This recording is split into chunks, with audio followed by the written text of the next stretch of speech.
اب یہ وہ سخت ترین آیت آ رہی ہے سورہ الانعام کی آیت نمبر 110، جو میں نے سینکڑوں دفعہ کوٹ کی ہے اپنی قرآن کلاسز میں، جو لیکچرز ہیں سوال و جواب میں۔ اکثر لوگ پوچھتے ہیں کیا وجہ ہے کہ بعض اوقات لوگوں کو ہم قرآن بھی دکھا دیتے ہیں، حدیث بھی دکھا دیتے ہیں، اس کے باوجود وہ حق کا راستہ قبول نہیں کرتے۔ یہ وہ سر ٹروتھ ریویل ہو رہا ہے۔ قرآن کی یہ آیت اس اعتبار سے آپ سمجھ لیں اہم ترین آیت ہے، سورہ الانعام کی آیت نمبر 110، وَنُقَلِّبُ أَفْئِدَتَهُمْ وَأَبْصَارَهُمْ، ہم پھیر دیتے ہیں لوگوں کے دلوں کو اور آنکھوں کو حق بات قبول کرنے سے۔ یہ اللہ اپنی طرف منسوب کر رہا ہے کہ میں ہی نہیں قبول کرنے دیتا۔ سورۃ الانفال میں بھی ہے کہ اللہ اور اس کے رسول کی دعوت پہ لبیک کہا کرو۔ یاد رکھو اللہ تعالیٰ دل اور بندے کے درمیان بعض اوقات حائل ہو جاتا ہے اور بات سمجھ ہی نہیں آتی، اسی کو میں کہتا ہوں گیئر الٹا لگ جاتا ہے، جو سورۃ الاعراف میں آیا کہ پھر یہ حالت ہو جاتی ہے جب ہدایت کا راستہ دیکھتے ہیں اسے گمراہی سمجھنا شروع کر دیتے ہیں، اس وجہ سے اسے چھوڑ دیتے ہیں اور گمراہی کو ہدایت سمجھنا شروع کر دیتے ہیں، اسے ایکسیپٹ کر لیتے ہیں۔ یہ بڑا خطرناک معاملہ ہے۔ اسی کو کہا گیا ختم اللہ علی قلوبہم وعلی سمعہم وعلی ابصارہم، ان کے دلوں پر، آنکھوں پر، یعنی دل سے مراد عقل، چاہے دماغ ہو یا دل، کوئی بھی چیز، کیونکہ لٹریچر کی زبان میں قرآن بات کرتا ہے، اللہ تعالیٰ کی طرف مور لگ جاتی ہے۔ ہم پھیر دیتے ہیں ان کے دلوں کو، ان کی عقل کو، ان کی آنکھوں کو حق بات قبول کرنے سے، کما لم یؤمنوا بہ اول برہ، جس طرح انہوں نے بھی تو حق قبول کرنے سے انکار کر دیا تھا جب پہلی دفعہ انہیں یہ پتا چل گیا تھا کہ یہ بات ٹھیک ہے۔ ایسے ہو جاتا ہے۔ میرے خیال ہے اس کی نمائندہ مثال ابو جہل ہے، اسے بالکل صحیح سمجھ آ گئی تھی کہ یہ کیا ہونے جا رہا ہے۔ خالد بن ولید کا باپ ولید بن مغیرہ، اسے بالکل سمجھ آ گئی تھی کہ یار یہ عام انسان نہیں ہے، یہ کلام عام کلام نہیں ہے، پھر بھی اس نے حق قبول نہیں کیا۔ اس لیے اللہ کا اتنا غصہ ہے قرآن میں اس کے اوپر۔ تو اللہ تعالیٰ فرما رہا ہے کہ جب پہلی دفعہ کسی کو بات سمجھ آ جائے اس کے باوجود وہ ہٹ درمی کرتا ہے نا، پھر اللہ تعالیٰ اسے بات سمجھ ہی نہیں لگنے دیتا۔ اچھا، یہ اب اللہ کا فیصلہ ہے، بعض اوقات اللہ تعالیٰ کسی کو ڈھیل بھی دے دیتا ہے۔ اب یہ اللہ کا فیصلہ ہے کسے اس نے ڈھیل دینی ہے، دوبارہ چانس دینا ہے، اور کس کو پہلی دفعہ میں پکڑ لینا ہے۔ یہ مولوی تو سارے جھگڑے گئے ہیں پہلی دفعہ میں، میں نے دیکھا ہے۔ اس کی وجہ یہ ہے کہ انہیں بالکل صحیح بات سمجھ آ گئی ہوتی ہے۔ عام آدمی کو تو پھر بھی کوئی نہ کوئی ایمبیگوٹی رہ جاتی ہے، کوئی بالکل دھندلی سی تصویر آتی ہے، وہ بیچارہ پھر سوچتا رہتا ہے کرتے کرتے۔ لیکن مجھے بتائیں، جو بندہ قرآن کی آیات آدھی لکھے، آپ کیا سمجھتے ہیں یہود و نصارہ تحریف کر دیں تورات اور انجیل میں، ان پہ تو اللہ کی لعنت پڑے، اور مسلمان قرآن کی آدھی آیات لکھیں یا قرآن کی آیت لکھ کے اس کے ترجمے کو صحیح کرنے کے بعد اس کی تفسیر اس کی بالکل الٹ لکھ دیں، تو ان پہ لعنت نہیں پڑنی؟ پڑتی ہے ان پہ۔ یعنی مفتی احمد یار خان صاحب نعیمی نے سورۃ القصص کی آیت نمبر 44 ڈسکس کی حاضر و ناصر کے مسئلے میں، ہر جگہ وہ تعویل کرتے آئے۔ سورہ ال عمران کی تعویل کی، اے نبی علیہ السلام تم وہاں موجود نہیں تھے جب وہ کلمے ڈالی جا رہی تھی کہ کون کفالت کرے گا مریم کی۔ اسی طریقے سے قرآن میں آیا کہ تم وہاں موجود نہیں تھے جب ہم نے موسیٰ علیہ السلام کو کوہ طور پہ بلایا، اور اللہ تعالیٰ یہ بات دلیل کے طور پہ مشرکین عرب کو پیش کر رہا ہے کہ یہ پیغمبر اس وقت موجود بھی نہیں تھے، تب بھی یہ پوری ہسٹری صحیح صحیح بیان کر رہے ہیں، کسی سے پڑھے ہوئے بھی نہیں ہیں، یہ ان کی پیغمبری کی دلیل ہے۔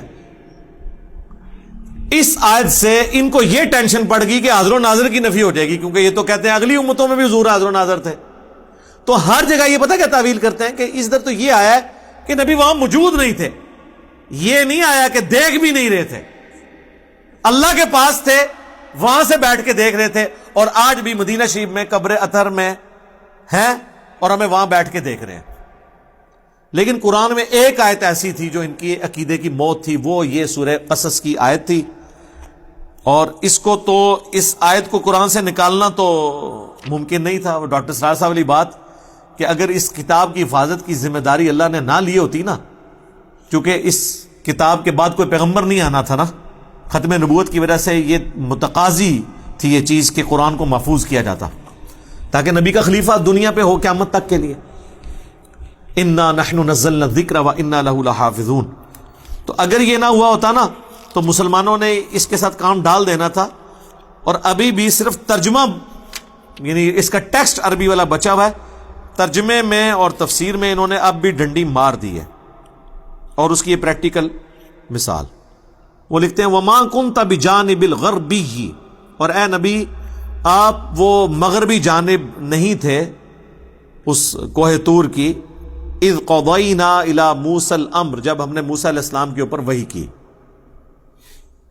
آپ وہاں موجود نہیں تھے. باقی بھی ہر جگہ یہ آتا ہے نبی تم وہاں موجود نہیں تھے. یہ کہتے ہیں یہ حاضر کی نفی ہے, ناظر کی نہیں. حاضر کہتے ہیں موجود ہونے والا, ناظر جو دیکھ رہا ہو. مفتی احمد خان نعیمی صاحب نے یہ آیت یادی لکھی اور کہا کہ اس میں یہ لکھا ہوا ہے کہ آپ موجود نہیں تھے, یہ تو نہیں لکھا ہوا کہ دیکھ نہیں رہے تھے. سر لکھا ہوا ہے وما کنت من الشاہدین, اور نہ آپ گواہوں میں شامل تھے, نہ آپ دیکھ رہے تھے. شاید کہ ترجمہ انہوں نے حاضر و ناظر کیا ہے. یہاں آیا نہ آپ حاضر تھے, وما کنت بجانب الغربی, نہ وہاں موجود تھے حاضر تھے, وما کنت من الشاہدین, نہ آپ وہاں پہ گواہ تھے. اس نے کیا کیا, آدھی آیت لکھے نا اور کہا اس میں تو ہے کہ آپ وہاں موجود نہیں تھے, یہ تو نہیں لکھا تھا کہ آپ وہاں شاہد بھی نہیں تھے, آپ دیکھ بھی نہیں تھے. لکھا ہوا ہے. مجھے بتائیں جب یہ وہ آیت لکھ رہا تھا اور اس کا جواب دے رہا تھا, اسے نہیں پتا تھا کہ میں آدھی آیت لکھ رہا ہوں. اس طرح کے جو لوگ ہوتے ہیں نا, یہ اس چیز کے مصداق ہوتے ہیں. اور میں علا وجہ بصیرت کہہ رہا ہوں, اس پلانٹ ارتھ پہ اتنا شرک احمد بریلوی یا دیوبند کے بزرگوں نے نہیں پھیلایا جو مفتی احمد یار خان نعیمی صاحب نے جال حق لکھ کے ان سارے فرسودہ عقائد کا یعنی آف دا وے جا کے دفاع کیا. حتیٰ کہ وہ جال حق میں غیر اللہ سے مدد مانگنے کی دلیل میں سورہ بقرہ کی آیات لے آئے کہ اے نبی, یعنی یہ ان کو فرما دو کہ اگر تمہیں شک ہے نا اس کتاب کے بارے میں تو بلا لو اللہ کے سوا جتنی ہستی ہیں ان کو, اس طرح کی کتاب کوئی بنا کے بتائے. تو کہتے ہیں دیکھیں اللہ تعالیٰ ہمیں خود دعوت دے رہا ہے کہ اللہ کے سوا اور ہستیوں سے بھی مدد مانگ لو. اور رزلٹ ہے جو ان پڑھ بھی نہ کٹے. جی آپ پڑھ لیں جال حق میں جا کے.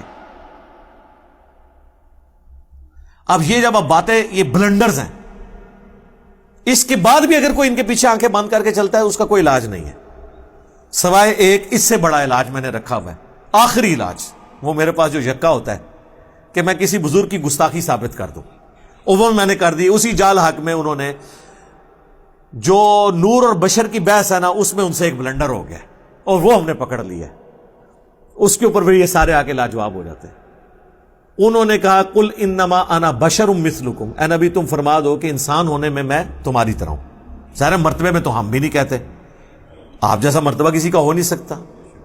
ٹھیک ہے جی, ہماری آنکھیں تو ادھر تک نہیں دیکھ سکتی. بخاری مسلم ہے نبی علیہ السلام نے جنت بھی دیکھ لی نماز کی حالت میں. بخاری مسلم میں اپنی پیٹھ کے پیچھے بھی دیکھ لیتا ہوں. آپ کے پسینے میں سے بھی بخاری مسلم میں آتا ہے خوشبو آتی تھی. ٹھیک ہے, تو انسان ہونے میں وہ ہماری طرح تھے, مرتبے کی تو بات ہی نہیں ہو رہی. تو اب ان کو بشر ماننا بھی مشکل ہو جاتا ہے نا. تو انہوں نے اس بحث میں کہا کہ اس آیت کا صرف مقصد یہ ہے کہ اتنا بتایا جائے کہ تم لوگ اے انسانوں مجھ سے مانوس ہو جاؤ کہ میں انسان ہوں, تم مجھے یقین کر لو, لیکن اندروں میں انسان کوئی نہیں, اندروں میں نور ہاں, میں انسانی شکل میں آیا ہوں تاکہ تم مجھ سے مانوس ہو جاؤ کہ ایک انسان دوسرے انسان کی بات صحیح طریقے سے سن لیتا ہے. جس طرح شکاری شکار کرنے کے لیے مختلف آوازیں منہ سے نکالتا ہے, یہ تیتر کو اور بٹیر کو, اس طرح پیغمبر بھی یہ کر رہے تھے کافروں کو اپنی طرف مائل کرنے کے لیے. اب پیغمبر کی مثال کس سے دے دی انہوں نے؟ شکاری سے. اور وہ شکاری بھی وہ جو فراڈ کر رہا ہوتا ہے, تیتر ہوتا نہیں ہے, آوازیں نکالتا ہے, اندروں کچھ اور ہوتا ہے. اب یہ تو صراحتاً گستاخی تھی, اس کی کوئی تعویل بھی نہیں ہے, کیونکہ بریلوی کہتے ہیں گستاخی کی تعویل بھی نہیں کی جائے گی. اے میں پھڑ لی سرکار, اندھا دودھ پیروی کے انجام میں ڈال دی. اللہ شکر ہے ہزاروں لوگوں کی ہدایت کا سبب بنی. میرا وہ جو لیکچر ہے انڈیا اور پاکستان کے بزرگوں کی 19 گستاخانہ عبارات کا تحقیقی جائزہ, اے سارو سوئی ہے جیڑی میں انہاں دے غبارے ماری ہے, فارغ.